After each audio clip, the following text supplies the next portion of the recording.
Today, on the Word Preacher Podcast, Sodom and Gomorrah, the promised blessing, and the sacrifice of Isaac. I'm Brett Jensen, and this is the Word Preacher Podcast.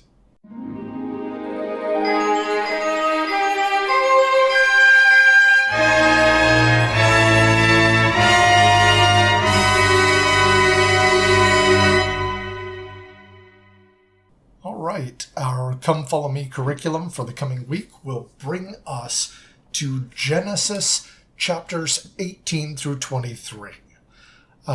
So there are a couple of notable things that happen in our reading, and we're not going to cover all of them in equal depth. One of the things that I wanted to start with was talking about the destruction of the cities on the plain, Sodom and Gomorrah. This is recorded, and there's some information right at the beginning of our reading, talking in Genesis 18. And if we just look at 20 through 21, there were some messengers that came to Abraham, and they explained what God was planning on doing. And this is what it reads. And the Lord said, because the cry of Sodom and Gomorrah is great, and because their sin is very grievous, I will go down now and see whether they have done altogether according to the cry of it, which is come unto me, and if not, I will know. Okay, so these ministers came to Abraham. He took care of them, wanted to make sure that they were okay. They gave him some important information in reward for his kindness and to help him understand he was being faithful. And they let him know that the Lord was planning on destroying these cities. Abraham was concerned. Like he thought, it's not going to all be bad people, right? I mean, the Lord wouldn't destroy the city if there were righteous people in there too. They shouldn't be punished for the sins of the guilty. So he goes through this process, which is kind of fascinating. He's very humble as he does it, calling himself naught but dust and ashes, who dares to speak, but he'd still like to know if it would be pleasing to the Lord, if he would spare the city if he found 50 righteous. And then what if it was close to 50 but just missing 5? If it was 45? Or what if it was missing 5 more than that? If they could find 40 righteous people, it would still be okay, right? Then 30, then 20, and finally down to 10. And the Lord confirms that he will not destroy the city if he can find 10 righteous individuals. Spoiler alert, he destroys the city. I think that's kind of significant. Now, let's talk about the cities of Sodom and Gomorrah, specifically Sodom. There are some modern scholars or readers that would sometimes really emphasize that the sin of Sodom was not caring for the poor. It was pride. Now, there's some scriptural evidence to back this up. In Ezekiel chapter 16, verses 49 and 50, it reads as follows. Behold, this was the iniquity of thy sister Sodom, pride, fullness of bread, and abundance of idleness was in her, and in her daughters. Neither did she strengthen the hand of the poor and needy. And they were haughty, and committed abomination before me. Therefore I took them away as I saw good. And for several people that means, you always say that it's homosexuality was the cause of the destruction of Sodom and Gomorrah. But in fact, it was pride. Well, certainly pride played a role in it, and not caring for the poor played a role in it. Otherwise, obviously, it wouldn't have been included in Ezekiel. That was true. In addition to other crimes, though, This wasn't the only crime that they committed, was not caring properly for the poor.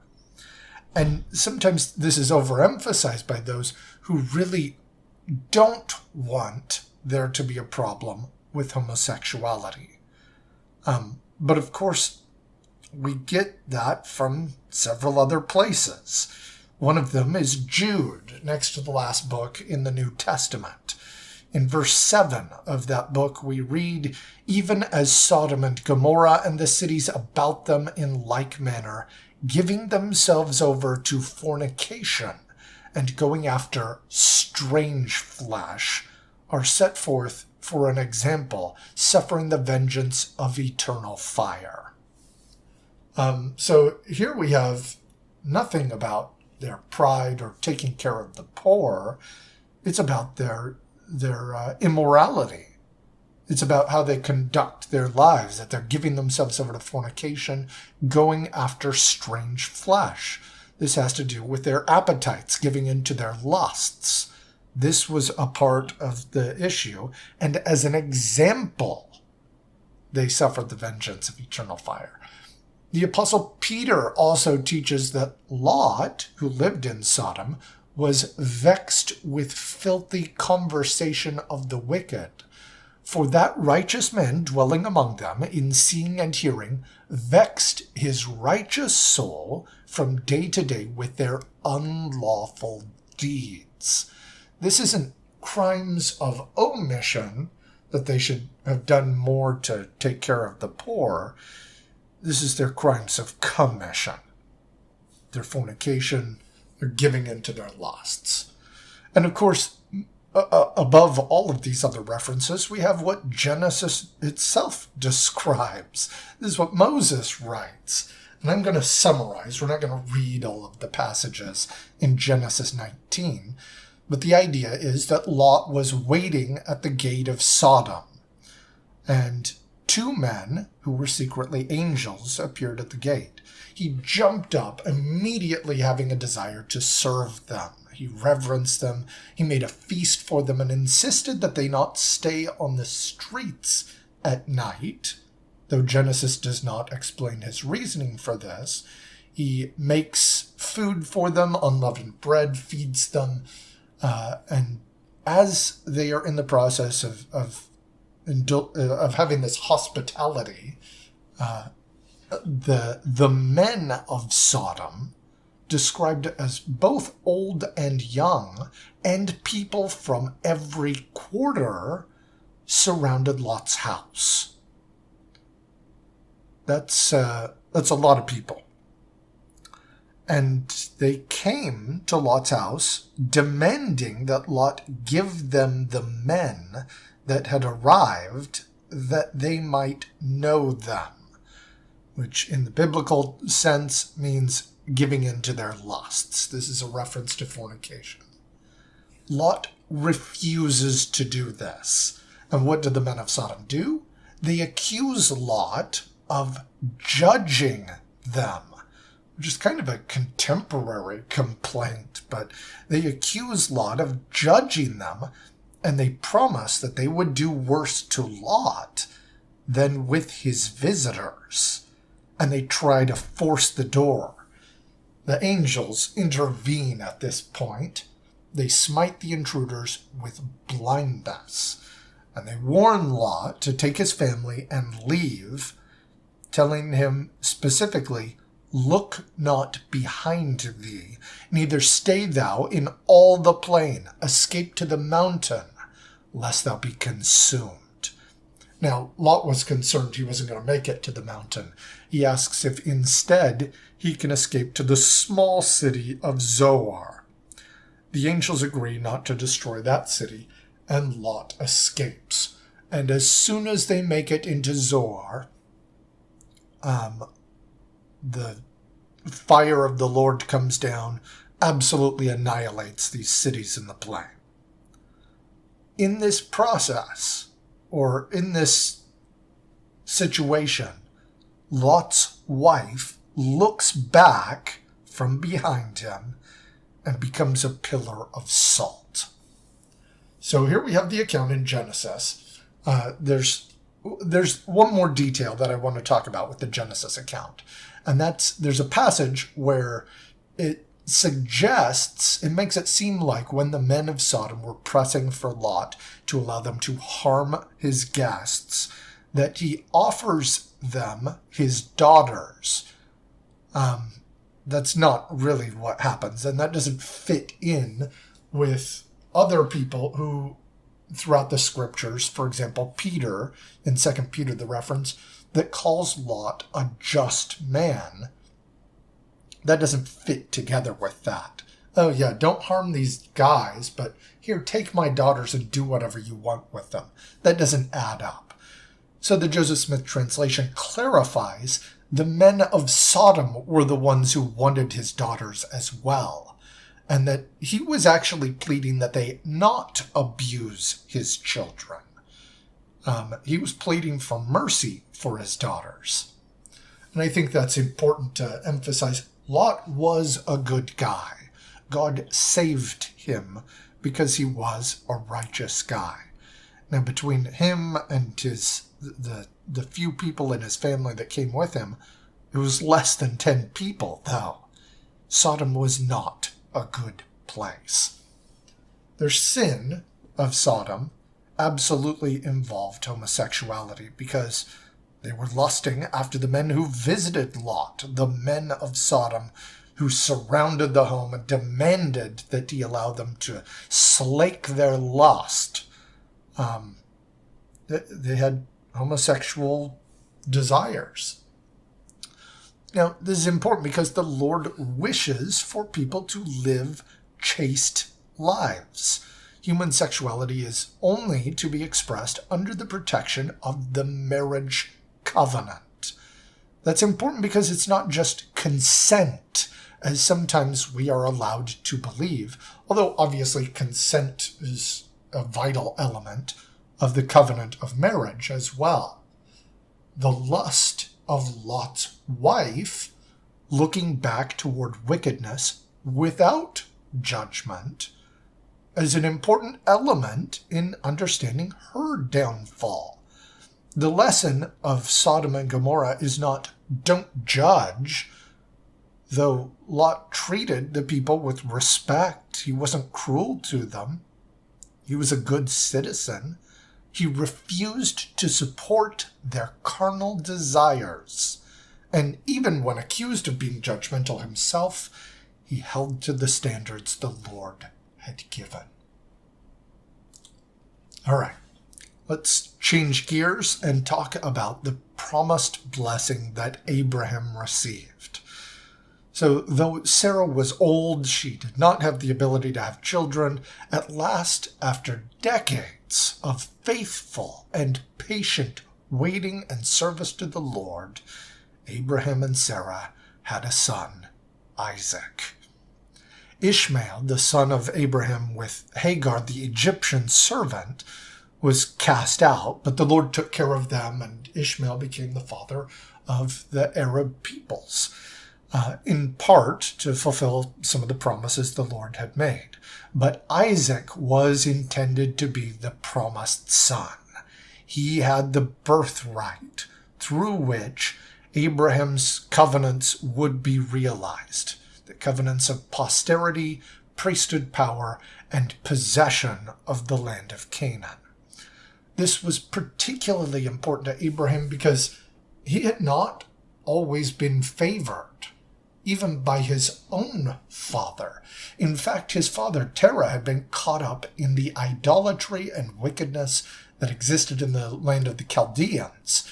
Abraham himself had nearly been a human sacrifice to the false pagan gods of Egypt and Chaldea, and had only been rescued at the last moment by an angel of the Lord. So even after escaping this situation, kind of bringing Terah along with them, Terah again returned to serve his false idols. I imagine that Abraham, this entire time, had thought that he would know how to care for a son better. I imagine the disappointment when he learned that his wife could not have children. but he remained faithful anyway. I imagine the concern that he had when he couldn't stay with his wife when they were in Egypt or around the old kings in the lands of the Philistines, but he remained faithful anyway.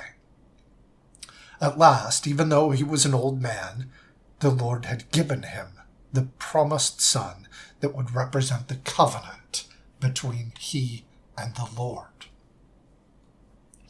And after doing so, and after watching him grow, then let's go to some reading. Genesis 22, first 2 verses. And it came to pass after these things that God did tempt Abraham, and said unto him, Abraham. And he said, Behold, here I am.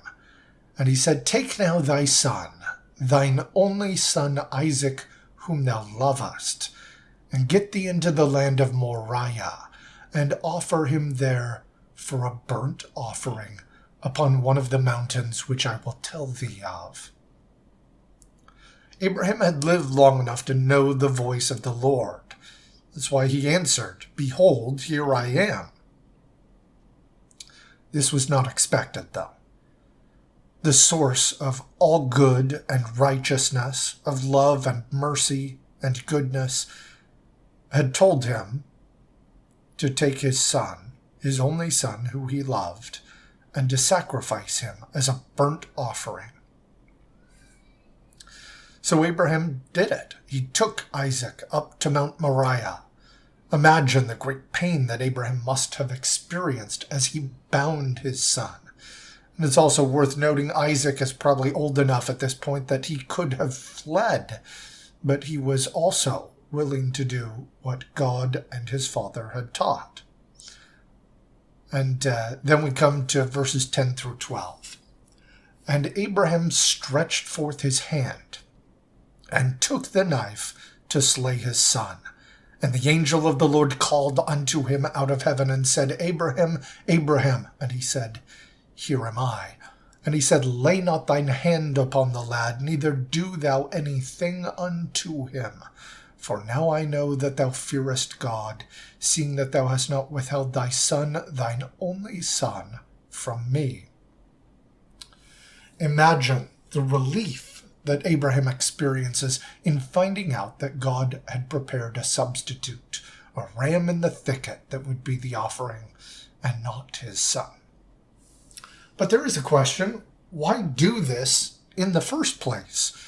Human sacrifice is wrong. Abraham knew that. Why didn't he refuse?